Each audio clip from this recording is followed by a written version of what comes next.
Hello नमस्कार प्यारे विद्यार्थियों, प्रभव एकेडमी में आप सभी का दिल खोलकर स्वागत है। कैसे हैं आप सब लोग?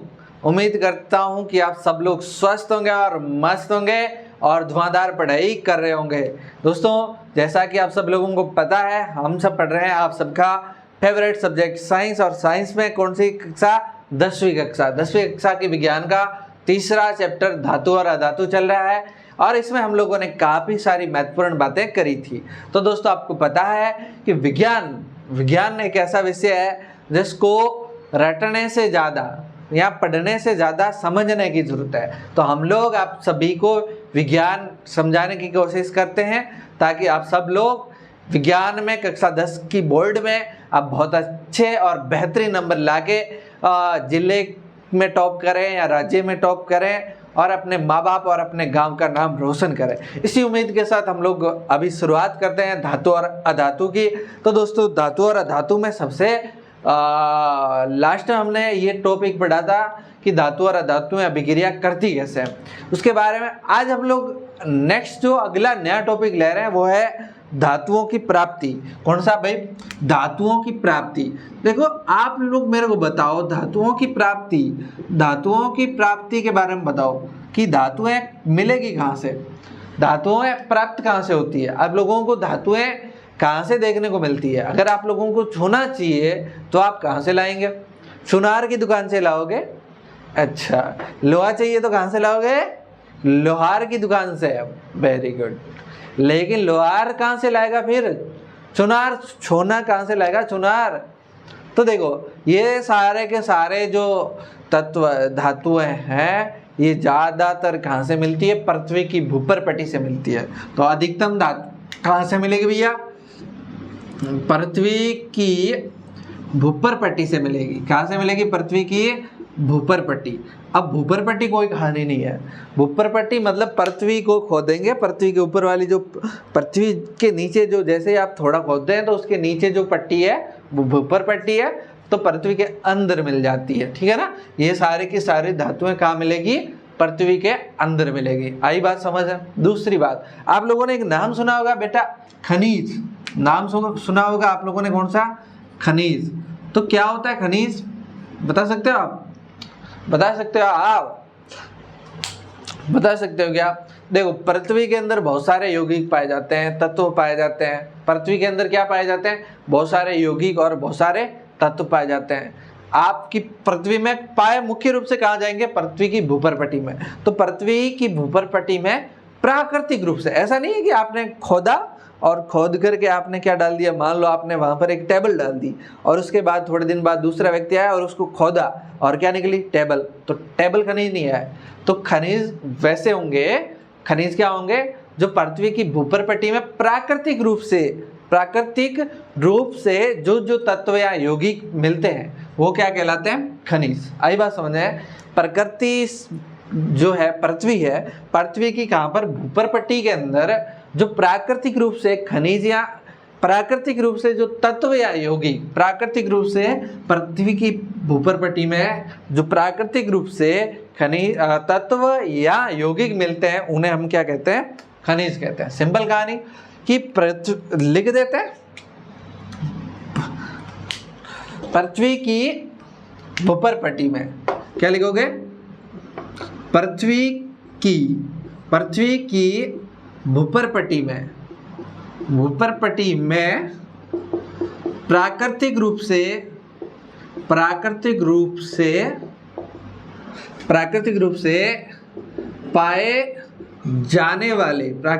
पाए जाने वाले खनिज पाए जाने वाले तत्व या यौगिक क्या कहलाते हैं भैया? खनिज कहलाते हैं। सिंपल कहानी, प्राकृतिक रूप से जो भी भूपर पट्टी में पाए जाते हैं तत्व या यौगिक वो आपके क्या कहलाते हैं? खनिज कहलाते हैं। ठीक है, ये बात समझ में आ गई। आपसे सीधा प्रश्न बेटा पूछा जाएगा, खनिज क्या होता है या खनिज किसे कहते हैं? तो आप बता दोगे पृथ्वी की भूपर पट्टी में प्राकृतिक रूप से पाए जाने वाले तत्व या यौगिक आपके खनिज कहलाते हैं। ठीक है, एक नाम और ध्यान रखिएगा, अयस्क।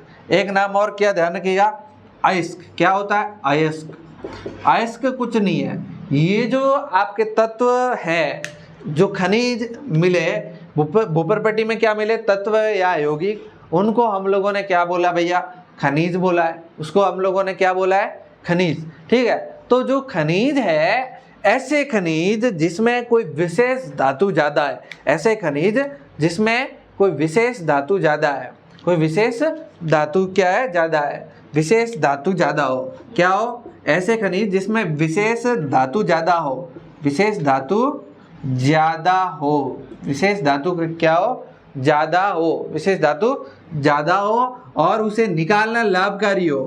क्या हो, अगर उसे कोई मान लो खनिज मिला अपन को, ये मान लो अपने धरती से कोई खनिज निकाला, लेकिन उसके अंदर जो कोई विशेष प्रकार की धातु है, मान लो ये यहाँ पर इसमें लोहा है, तो ये खनिज इतना सा था और इतनी सी लोहा भी मिला, वो उधर वाली है ना, यहाँ पर क्या मिला, लोहा भी मिला, तो ये लोहा जो मिला आप लोगों को, तो ये ज्यादा है। अगर लोहा क्या है, अगर ज्यादा है और इसको निकालेंगे अपन इसमें से, इस पूरे में से ये लोहा निकालेंगे, तो ये लोहा निकालना अपन को लाभदायक रहेगा, तो उसे अपन क्या कहेंगे, अयस्क कहेंगे। आई बात समझ में? उस ऐसे खनिज को क्या कहेंगे अपन, अयस्क कहेंगे। कहानी सिंपल ये है, कोई ऐसा खनिज हो जिसमें कोई विशेष धातु ज्यादा हो, जिसमें क्या हो, एक विशेष धातु क्या हो, ज्यादा हो, विशेष धातु ज्यादा हो। दूसरी बात, उसे निकालना लाभकारी हो, क्या हो, निकालना लाभकारी हो, निकालना क्या हो, लाभकारी हो। सिंपल कहानी ये, अगर किसी को निकालना लाभकारी है और ज्यादा है, वो ऐसा खनिज आपका क्या कहलाएगा, अयस्क कहलाएगा। सिंपल कहानी। आई बात समझ में? कि अगर कोई खनिज है और खनिज के अंदर कोई विशेष धातु ज्यादा है और उसे निकालना लाभकारी है, तो वो अयस्क कहलाएगा। सिंपल बात। चलो भाई, अगर नेक्स्ट बात करते हैं, मान लो आप लोगों को क्या मिल गया, खनिज तो मिल गया, अयस्क मिल गया, अब निकालोगे कैसे? खनिज तो मिल गया, अब निकालोगे कैसे? तो निकालने के लिए हम लोगों को क्या करना है, धातुओं का निष्कर्षण करना है। निष्कर्षण क्या करना है, निष्कर्षण करना है। क्या करना भैया, धातुओं का निष्कर्षण, धातुओं का निष्कर्षण, निष्कर्षण। ठीक है भैया, निष्कर्षण करना है। देखो, धातुओं का निष्कर्षण का मतलब ये है कि आपको अयस्क मिल गया, अयस्क में से उसको धातु अलग करनी है, धातु को अलग निकालनी है। भाई मान लो आपने कोई भी लिया, ये हमने लोहा ऐसे बनाया था ना, तो लोहा तो थोड़ा सा था, उसके साथ में कुछ और भी चीजें थी ना, तो उनको अलग करना पड़ेगा ना, तो उसे अपन क्या कहते हैं, धातुओं का निष्कर्षण। तो कैसे करेंगे? तो देखो, सबसे पहले बात आप लोगों को, देखो सक्रियता श्रेणी याद है भैया, सक्रियता श्रेणी तो याद ही होगी, सक्रियता श्रेणी, सक्रियता श्रेणी। तो सक्रियता श्रेणी के अंदर हमारे पास 3 तरह की धातु है। एक तो सबसे ऊपर आ रही है, वो क्या है, सबसे अधिक अभिक्रियाशील। ऊपर आ रही है सबसे, वो क्या है, सबसे अधिक अभिक्रियाशील। ऊपर वाली जो धातुएं हैं वो सबसे अधिक अभिक्रियाशील है। बीच में आ रही है, उसे कहते हैं मध्यम अभिक्रियाशील। उसे क्या कहते हैं, मध्यम अभिक्रियाशील। अब मध्यम अभिक्रियाशील, और हमारी सबसे जो नीचे आती है, जो सबसे नीचे आती है, उन्हें बोलते हैं अपन निम्न अभिक्रियाशील। निम्न अभिक्रियाशील। आई बात समझ है? तो जो सबसे नीचे आ रही है उसे क्या बोलते हैं, निम्न अभिक्रियाशील। ठीक है, अब ये 3 टाइप की श्रेणी में हमारी धातुएं मिलेगी, 3 टाइप से। ठीक है, तो जो सबसे नीचे धातुएं आ रही है ना, सबसे नीचे, जिसे अपन कहते हैं निम्न अभिक्रियाशील या सबसे कम अभिक्रियाशील, ये हमेशा स्वतंत्र रूप में मिलेगी। मतलब कम अभिक्रियाशील है तो किसी से अभिक्रिया नहीं करेगी। अब किसी से अभिक्रिया नहीं करेगी तो ये स्वतंत्र रूप से मिलेगी, मतलब ये किसी के साथ जुड़ी हुई मिलेगी भी नहीं। सिंपल कहानी। जैसे मान लो आपका कौन, जैसे सोना, AU सोना, AG चांदी, है ना, AG चांदी, या फिर आपका प्लेटिनम, PT प्लेटिनम, या फिर आपका कौन, कॉपर, या फिर आपका कौन, कॉपर। ये धातुएं जो है निम्न अभिक्रियाशील है, इसलिए ये सामान्यतः कैसे स्वतंत्र अवस्था में मिलती है। सामान्यतः कैसे मिलेगी? स्वतंत्र अवस्था में मिलेगी। एक बात और ध्यान रखना कि ये जो स्वतंत्र अवस्था में एक तो आपका सांधी और एक आपका कॉपर, ये दोनों स्वतंत्र अवस्था में मिलता है, लेकिन किसी के साथ संयुक्त अवस्था में भी मिल सकता है। संयुक्त अवस्था में भी मिल सकता है, संयुक्त अवस्था में भी मिल सकता है। आई बात समझ में? सांधी और कॉपर स्वतंत्र अवस्था में तो मिलते हैं, लेकिन ये कभी कभी संयुक्त अवस्था में भी मिल सकते हैं। तो ये किसके साथ मिलेंगे? ऑक्साइड, ऑक्साइड मतलब ऑक्सीजन, ऑक्साइड या सल्फाइड अयस्क के रूप में,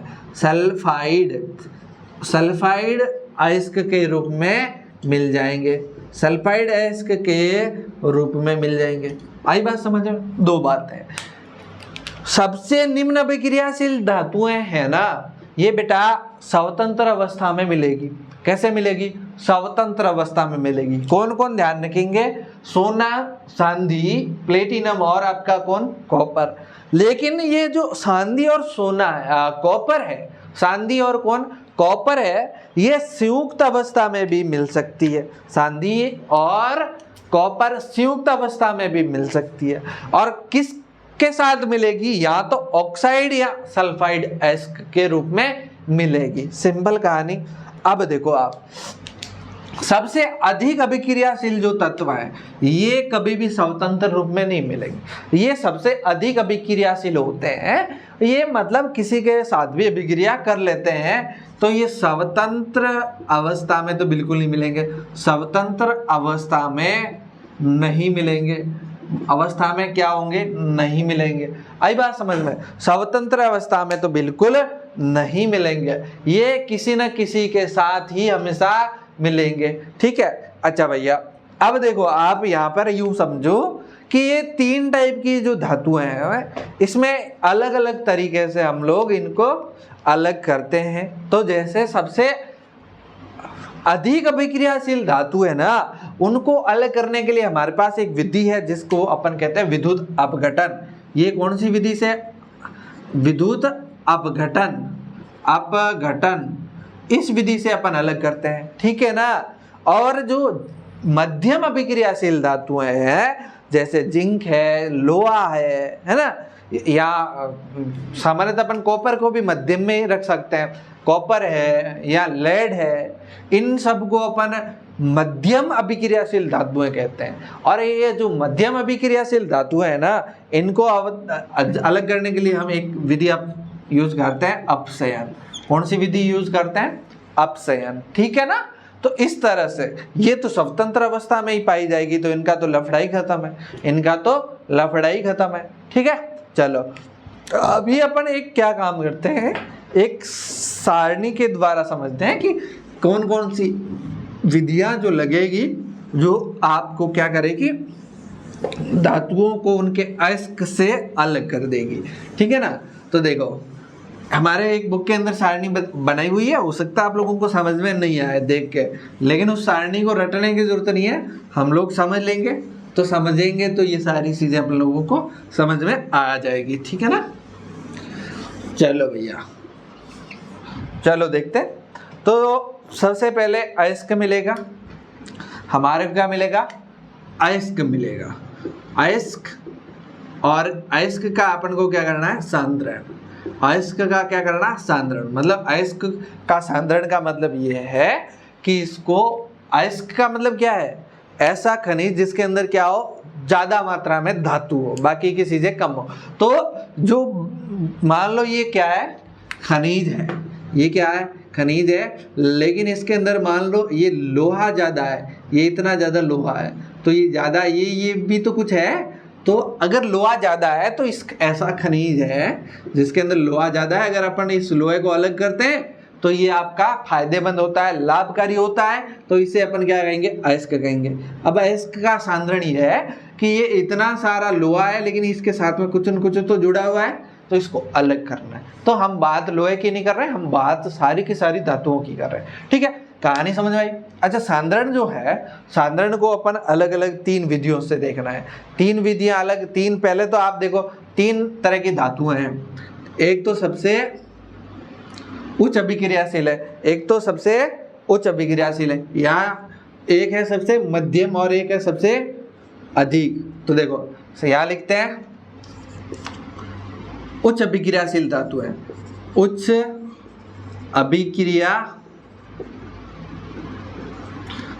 अभिक्रियाशील, ठीक है, उच्च अभिक्रियाशील धातु है। तो यहाँ लिख दो, चलो भाई धातु है, उच्च अभिक्रियाशील धातु है। यहाँ पर कौन आएगी भैया, मध्यम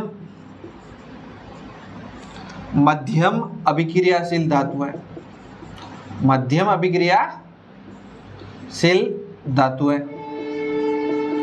यहाँ पर कौन आएगी आपकी, निम्न अभिक्रियाशील धातु है, निम्न अभिक्रियाशील धातु है, निम्न अभिक्रियाशील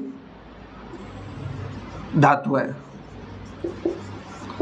ठीक है ना। अब आप लोग देखिएगा कैसे, सबसे पहले अपन देखते हैं ये उच्च धातुओं का, उच्च धातुओं की क्या कहानी है। उच्च धातुओं का क्या, गलित रूप में विद्युत अपघटन कराओ, कुछ नहीं करना, इनको गलाओ, गला दिया, गलित रूप में विद्युत अपघटन, मैंने बताया था विद्युत अपघटन एक ही विधि है, विद्युत अपघटन, और इससे क्या मिलेगा आपको, शुद्ध धातु मिल जाएगी। इससे क्या मिलेगा, शुद्ध धातु मिल जाएगी। बस कहानी सिंपल है, विद्युत अपघटन कैसे करते हैं अपन आगे पढ़ेंगे, लेकिन अभी आप लोग यही ध्यान रखिएगा। चलो भैया नेक्स्ट अपन देखते हैं मध्यम अभिक्रियाशील धातु है। तो देखो मध्यम अभिक्रियाशील धातु है दो रूप में पाई जाती है, या तो कार्बोनेट अयस्क के रूप में मिलेगी या सल्फाइड अयस्क। तो दो रूप में, या तो कौन सा, कार्बोनेट अयस्क दो रूप में मिलेगी भैया, एक तो कार्बोनेट अयस्क या दूसरा कौन सा, सल्फाइड अयस्क, सल्फाइड अयस्क। आई बात समझ में, एक तो कार्बोनेट अयस्क हो सकता है या सल्फाइड अयस्क हो सकता है। देखो भाई कार्बोनेट अयस्क है, इसका अपन एक विधि यूज करेंगे, निस्तापन।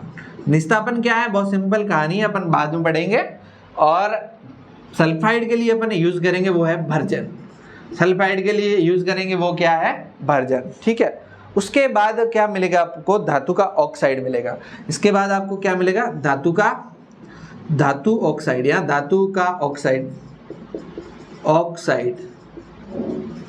धातु का क्या मिलेगा, ऑक्साइड मिलेगा, ठीक है। उसके बाद धातु का ऑक्साइड मिल गया तो धातु का अपक्षय करवाना होगा।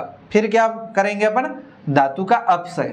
तो यहाँ पर नीचे लिख देता हूँ, शायद दिख जाएगा, धातु का अपक्षय, धातु का अपक्षयन, ओके, धातु का अपक्षयन कर दिया। इसके बाद आपको धातु मिल जाएगी, फिर धातु का क्या करना, धातु का शोधन करना, धातु का शोधन, धातु का क्या करना, शोधन, मतलब उसके बाद आपको कौन सी, शुद्ध धातु मिल जाएगी। आई बात समझ, कहानी ये है कि मध्यम अभिक्रियाशील जो धातु है वो दो रूपों में मिलेगी, या तो कार्बोनेट अयस्क के रूप में मिलेगी या सल्फाइड अयस्क के रूप में मिलेगी। अब कार्बोनेट अयस्क का आप निस्तापन करो या सल्फाइड अयस्क का आपको क्या करना, भर्जन करना। क्या कैसे करते हैं अपन आगे पढ़ेंगे। उसके बाद क्या करना, धातु का ऑक्साइड बन जाएगा, क्या बन जाएगा, धातु का ऑक्साइड। उसके बाद धातु का अपक्षय करेंगे, यानी कि अप का मतलब क्या होता है, ऊपर, अप का मतलब अपक्षय का मतलब क्या, ऑक्सीजन की कमी, मतलब धातु का ऑक्साइड है, मतलब धातु के साथ क्या जुड़ी हुई है, ऑक्सीजन जुड़ी हुई है। अब ऑक्सीजन की कमी करो तो धातु अपन को शुद्ध धातु मिल जाएगी, अपन को क्या मिल जाएगी, शुद्ध धातु मिल जाएगी। क्लियर बात। अब देखते हैं निम्न अभिक्रियाशील धातुओं के। देखो आपको पता है निम्न अभिक्रियाशील धातु सामान्यतः कैसी मिलेगी आपको, सामान्यतः तो स्वतंत्र अवस्था में मिलेगी, लेकिन हमने बात की कॉपर या चांदी, ये किसके रूप में मिलती है, सल्फाइड अयस्क के रूप में। कौन से, सल्फाइड अयस्क के रूप में मिलेगी। अब आपको पता है सल्फाइड अयस्क क्या करना भैया, वर्जन करो। सल्फाइड अयस्क है तो क्या करो, वर्जन करो। उसके बाद क्या करो, वर्जन के बाद आपको यही मिलेगी, धातु का ऑक्साइड मिलेगा, और उसके बाद धातु का अपक्षय कराओ, उसके बाद आपको क्या मिल जाएगी, धातु मिल जाएगा। उसके बाद आपको क्या मिल जाएगी, धातु मिल जाएगी। आई बात समझ है, ये कहानी है। इन तीनों को आपका, तीनों टाइप की धातुओं के जो अयस्क मिल गए उसका सांद्रण इस तरह से आप करोगे। अपन इनको एक एक को डिटेल में पढ़ेंगे कि किस तरह अपन को अलग करना है इसके अयस्क से, धातु को। तो इसके बारे में हम पूरी की पूरी डिटेल में पढ़ने वाले हैं, तो वो नेक्स्ट क्लास में पढ़ेंगे। अभी हम लोग इतना ही पढ़ेंगे और बाकी की चीज़ें अपन बाद में पढ़ेंगे। दोस्तों एक काम करें, अपने सभी क्लास के जो भी मित्र हैं उन सारे के सारे दोस्तों के साथ शेयर करें। आपकी नज़र में अगर कोई भी विद्यार्थी कक्षा 10 का है तो उसे आप ज़रूर शेयर करें, ताकि क्या है कि उनकी पढ़ाई में भी कुछ हमारी वजह से इम्प्रूवमेंट हो सके। तो ये हमारे लिए आप लोगों की तरफ से भेजा गया एक बहुत बेहतरीन तोहफा होगा। तो आप लोग दोस्तों अपने सारे दोस्तों के साथ शेयर ज़रूर करें और कमेंट करके बताएं बेटा कि कैसी क्लास लग रही है, मज़ा आ रहा है कि नहीं आ रहा पढ़ने में, है ना। चलो ठीक है, और कोई डाउट हो तो आप कमेंट में पूछें। और दोस्तों इसके नोट्स जो है हमारे प्रव्या एकेडमी के ऐप पर मिल जाएंगे, तो बेटा आप लोग ऐप जरूर डाउनलोड करें। ठीक है, थैंक यू वेरी मच। मिलते हैं एक नए वीडियो में, तब तक के लिए बाय बाय, टेक केयर, ख्याल रखिए, मस्त पढ़ाई करिए। बहुत बहुत शुक्रिया।